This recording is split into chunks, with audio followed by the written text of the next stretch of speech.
Hey guys, so tonight I can't really sleep, so I'm gonna try and make a bedtime story for you guys to see, help you sleep maybe in the future.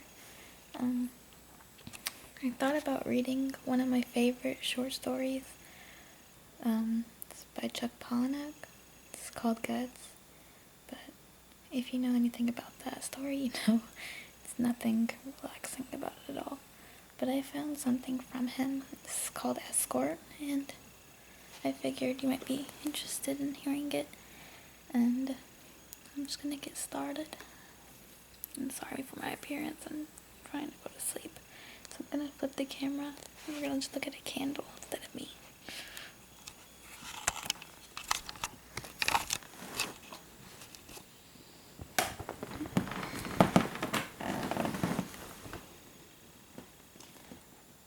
This is Escort by Palahniuk. My first day as an escort. My first date had only one leg. He'd gone to a gay bathhouse to get warm, he told me. Maybe for sex. And he'd fallen asleep in the steam room, too close to the heating element.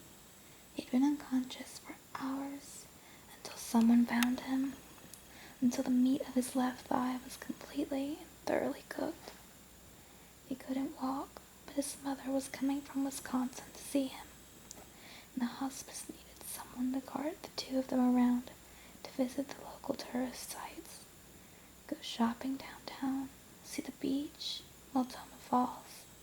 This was all you could do as a volunteer if you weren't a nurse or a cook or a doctor. You were an escort, and this was the place where young people with no insurance went to die. The hospice name, I don't even remember. It wasn't on any signs, anywhere, and they asked you to be discreet coming and going because the neighbors didn't know what was going on in the enormous old house on their street, a street with its share of crack houses and drive-by shootings. Still, nobody wanted to live next door to this. 4 people dying in the living room, 2 in the dining room, at least 2 people lay dying in each upstairs bedroom. There were a lot of bedrooms. At least half of these people had AIDS, but the house didn't discriminate. You could come here and die of anything. The reason I was there was my job. This meant laying on my back on a creeper with a 200-pound glass, a diesel truck driveline laying on my chest and running down between my legs as far as my feet. My job is I had to roll under drugs as they crept down an assembly line, and I installed these drivelines, 26 drivelines every 8 hours, working fast as each truck moved along, pulling me into the huge blazing hot paint ovens just a few feet down the line. My degree in journalism couldn't get me more than $5 an hour.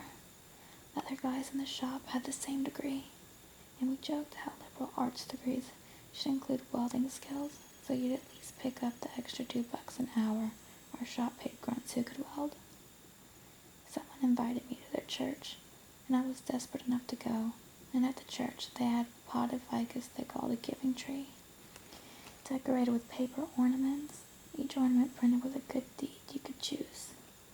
My ornament said, "Take a hospice patient on a date." That was their word, date, and there was a phone number.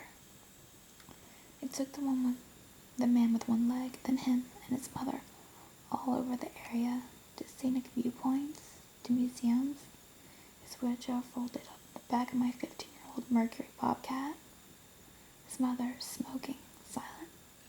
Her son was 30 years old, and she had 2 weeks of vacation.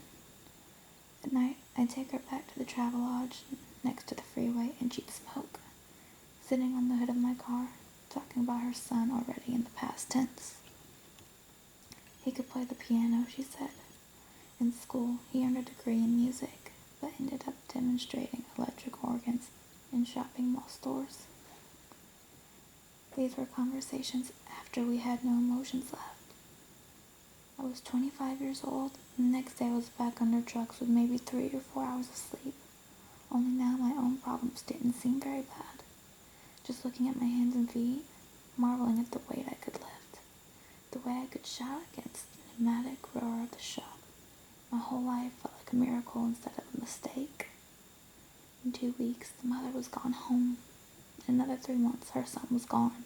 Dead. Gone. I drove people with cancer to see the ocean for their last time. I drove people with AIDS to the top of Mount Hood so they could see the whole world while there was still time. I sat beside while the nurse told me what to look for at the moment of death, the gasping and the unconscious struggle of someone drowning in their sleep as renal failure filled their lungs with water. The monitor would beep every 5 or 10 seconds as it injected morphine into the patient. The patient's eyes would roll back, bulging and entirely white. You held the cold hands for hours, until another escort came to the rescue, or until it didn't matter. The mother in Wisconsin sent me an Afghan she crocheted, purple and red. Another mother, or grandmother I escorted, sent me an Afghan in blue, green, and white. Another came in red, white, and black. Granny sneakers, granny squares, zigzag patterns. They piled up at one end of the couch until my housemates asked if we could store them in the attic. Just before he died, the woman's son, the man with one leg, just before he'd lost his consciousness, he begged me to go to his old apartment. There was a closet full of sex toys, magazines, dildos, leatherware. It was nothing he wanted his mother to find, so I promised to throw it all out. So I went there, to a little studio apartment, sealed and stale after months empty. Like a crypt, I'd say, but that's not the right word. It sounds too dramatic, like cheesy organ music, but in fact just sad. The sex toys and anal whatnots were just sadder, orphaned. That's not the right word either, but it's the first word that comes to mind. The Afghans are still boxed and in my attic. Every Christmas a housemate will go look for ornaments and find the Afghans, red and black, green and purple, each one a dead person, a son or daughter, grandchild, and whoever finds them will ask if we can use them on our beds or give them to Goodwill, and every Christmas I'll say no. I can't say what scares me more, throwing away all these dead children or sleeping with them. Don't ask me why, I tell people. I refuse to even talk about it. That was all 10 years ago. I sold the Bobcat in 1989. I quit being an escort.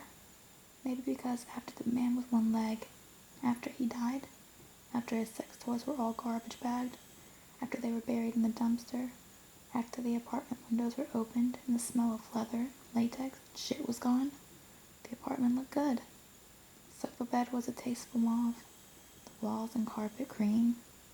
The little kitchen had butcher-block countertops. The bathroom was all white and clean. I sat there in tasteful silence. I could have lived there. Anyone could have lived there.